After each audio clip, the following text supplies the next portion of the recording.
Assalamualaikum warahmatullahi wabarakatuh. Bagaimana kabarnya Soli-Soliha kelas 5? Semoga selalu diberi kesehatan dan bersemangat dalam menambah ilmu setiap harinya. Seperti biasa, jangan lupa atur gadget kalian dengan jarak 30 cm dari mata kalian. Dan tonton video pembelajaran ini sampai selesai ya. Kegiatan ekonomi masyarakat sangatlah beragam.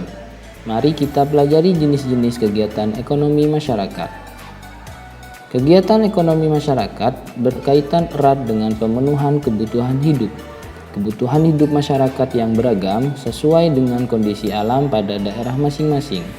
Keragaman kondisi geografis Indonesia membentuk keanekaragaman kegiatan ekonomi di dalam masyarakat. Kegiatan ekonomi masyarakat juga mengikuti kebutuhan masyarakat pada wilayah tersebut. Mari kita pelajari jenis ekonomi masyarakat yang sesuai dengan kondisi geografisnya. Yang pertama, pertanian dan perkebunan.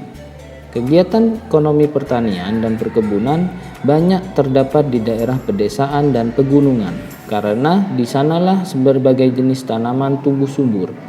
Masyarakat pedesaan banyak yang berprofesi sebagai petani. Pada umumnya, petani menggarap tanah milik sendiri maupun milik orang lain. Mereka menanami sawah, ladang, dan kebun dengan tanaman pangan. Hasilnya berupa padi, singkong, jagung, kacang-kacangan, sayuran, dan buah-buahan. Sedangkan perkebunan biasanya dilakukan oleh masyarakat dan pemerintah. Perkebunan yang dilakukan masyarakat digarap di lahan milik sendiri, sedangkan perkebunan pemerintah biasanya digarap di lahan milik negara. Tanaman yang biasanya ditanam yaitu kopi, coklat, kelapa sawit, cengkeh, cendana, dan tebu. Yang kedua ada peternakan. Sama halnya dengan pertanian dan perkebunan, usaha sektor ini berada di pedesaan.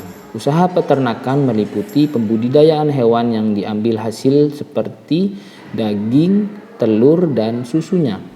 Dilihat dari pengelolaannya, usaha ini dibedakan menjadi hewan besar seperti sapi dan kuda, kemudian hewan kecil seperti kambing dan domba, dan unggas seperti ayam, itik, dan burung. Yang ketiga ada perikanan. Bidang ini meliputi pembudidayaan ikan air tawar dan air laut.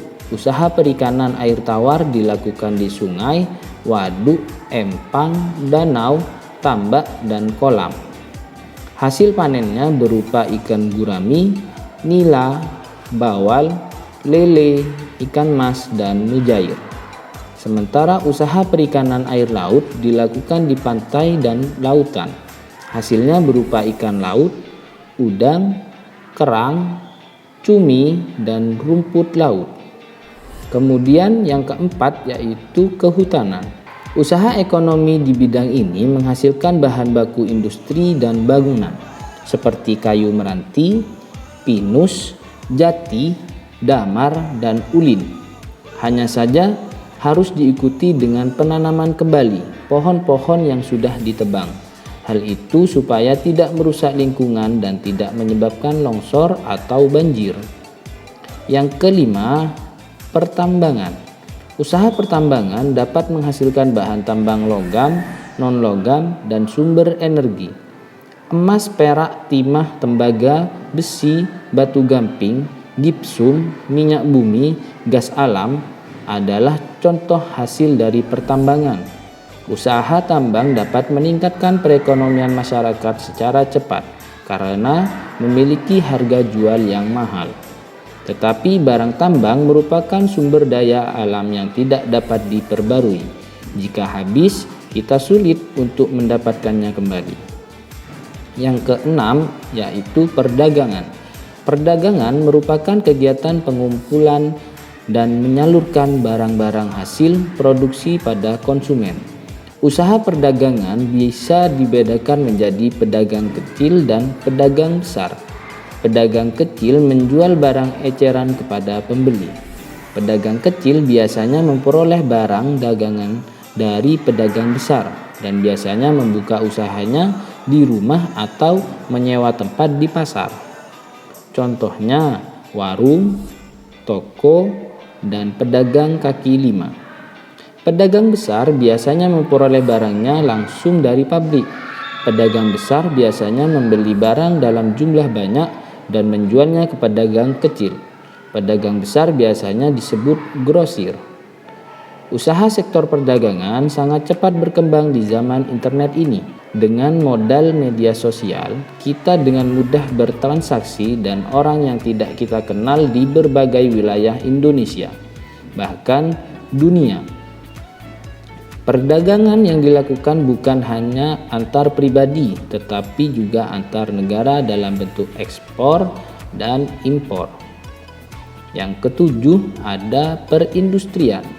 Usaha ekonomi mengolah barang mentah menjadi barang jadi atau setengah jadi, menyerap banyak lapangan pekerja. Usaha ini dapat dilakukan di rumah atau industri rumahan.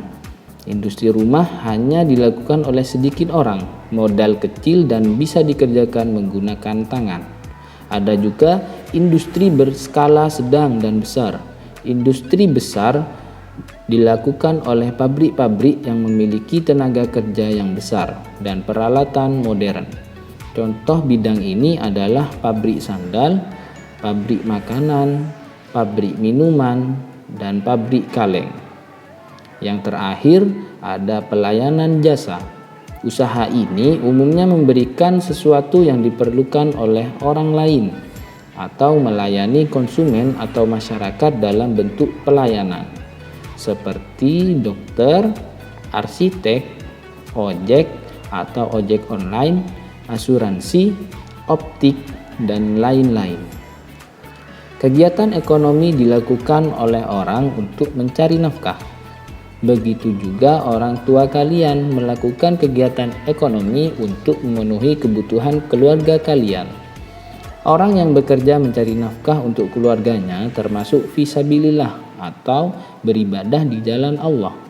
Rasulullah SAW pernah bersabda, apabila seorang keluar dari rumah bekerja untuk anaknya yang masih kecil, maka itu fisabilillah, dan ia bekerja untuk orang tuanya yang sudah lanjut usia, maka itu fisabilillah, dan apabila keluar untuk dirinya agar terjaga kehormatannya, tidak meminta-minta, itu fisabilillah. Hadis riwayat At-Tabrani. Jadi kepergian orang tua kalian untuk mencari nafkah adalah ibadah di jalan Allah. Mari kita selalu mendoakannya agar mereka selalu diberi keselamatan dan kesehatan oleh Allah Subhanahu wa taala. Mungkin itu saja materi yang dapat kita pelajari pada video pembelajaran kali ini. Semoga bermanfaat. Wassalamualaikum warahmatullahi wabarakatuh.